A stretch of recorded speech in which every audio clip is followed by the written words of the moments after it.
बताइए आपका नाम, अपना शहर का नाम। मैं मीतिका बोल रही हूँ जी बैंगलोर से। जी मीतिका, बताएं क्या मदद की मैं जाए आपकी। हाँ जी, मैंने कोल इंडिया के 419 के रेट पे 250 शेयर्स लिए हैं, अराउंड 6 मंथ्स बैक लिए थे। ठीक है। और निफ्टी अराउंड 4000 पॉइंट्स बढ़ गया, बट कोल इंडिया कभी बढ़ता नहीं है, मतलब इट इज़ वेरी डिसअपॉइंटिंग। और तो क्या करूँ मैं। और एक मेरे पास जेन टेक्नोलॉजीज भी है 2120 मीतिका, के वो रेट पर। हमारे कवरेज में नहीं है, तो हम केवल कोल इंडिया ओके। पर राय आपको दे पाएंगे। चलिए, इन सब के बीच में निमेश, मैं आपके पास आना चाहूँगा। कोल इंडिया आमतौर पे एक दौर था जब जो सरकारी क्षेत्र था और पीएसयूज में हम देख रहे थे कि एक अलग तरह की रैली नज़र आई। फिर वैल्यूएशन को लेकर भी बाद में कंसर्न्स हुए। हमने देखा कि किस तरह की रैली हमने डिफेंस में, बाकी पीएसयू स्टॉक्स में देखी। कोल इंडिया में इनकी खरीद 419 की है। क्या आपको लगता है कि समय दिया जाए तो यहाँ तक स्थितियाँ पहुँच सकती हैं, यहाँ तक की रिकवरी आ सकती है, या कहीं और देखना होगा? देखिए, कोल इंडिया जिस तरह से एक लो बीटा काउंटर है, और पिछले 2024 में हम लोगों ने देखा था कि काफी एक अच्छा रनअप स्टॉक के अंदर आ गया है। तो फिलहाल अभी जो चल रहा है वो एक करेक्टिव टाइम करेक्शन भी प्राइस करेक्शन भी आ गया है, और अभी टाइम करेक्शन जो है वो चल रहा है। मेरा मानना है कि आपको थोड़ा टाइम देना पड़ेगा, क्योंकि स्टॉक फिलहाल अभी जिस तरह से देखिए तो लॉन्ग टर्म शॉर्ट टर्म सभी एवरेजेस के नीचे ट्रेड कर रहा है। हालांकि नीचे की तरफ जो स्ट्रॉन्ग सपोर्ट एरिया है वो 350 के आसपास का है। आपका 420 के आसपास आपका बाइंग प्राइस है।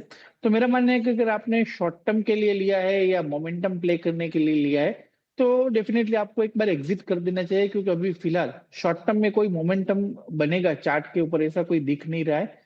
तो अगर आपने लॉन्ग टर्म के लिए लिया है या डिविडेंड प्ले किया है, तो आप डेफिनेटली होल्ड कर सकते हैं। कंपनी के फंडामेंटल काफी स्ट्रांग है, और जिस तरह से हम लोग देख रहे हैं कि आने वाले दिनों में बेटर आउटलुक जो है वो कंपनी के दिखाई दे रहे हैं। तो लॉन्ग टर्म के लिए से अगर आपके हैं तो मैं आपको होल्ड करने की राय देता हूं, और अगर आपने शॉर्ट टर्म के लिए लिया है तो मेरा मानना है कि एक बार आप लॉस बुक करके एग्जिट कर दीजिएगा, और जहां पर अच्छा मोमेंटम बन रहा है, जहां पर टेक्निकल ब्रेकआउट आया है, वो कोई स्टॉक के अंदर आप अपनी पोजीशन बना सकते हैं।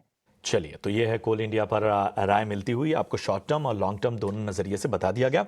अगले कॉलर को अपने साथ जोड़ते हैं। वीएस तलवार साहब हमारे साथ हैं। वीएस तलवार साहब, गुड मॉर्निंग, पूछिए अपना सवाल। Good morning sir.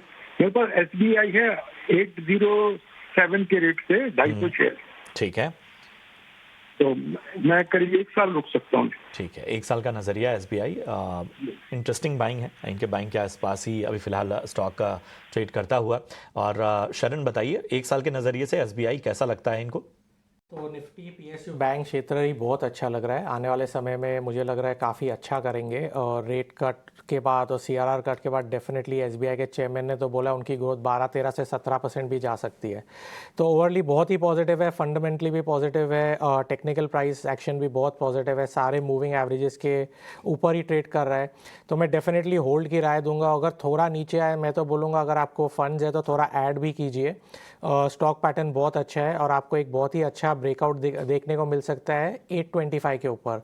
अभी होल्ड टू एवरेज की एवरेज भी कर सकते हैं आप अगर थोड़ा नीचे आ जावे, पर अभी होल्ड की राय रहेगी। प्राइस एक्शन बहुत ही अच्छा है। ठीक है, होल्ड करने की राय आपको इस वक्त एसबीआई में मिलती हुई, और इसके साथ ही आपको अगर थोड़ा निचले स्तरों पर खरीदारी का मौका मिले तो वहां पर आप क्वांटिटी ऐड भी कर सकते हैं।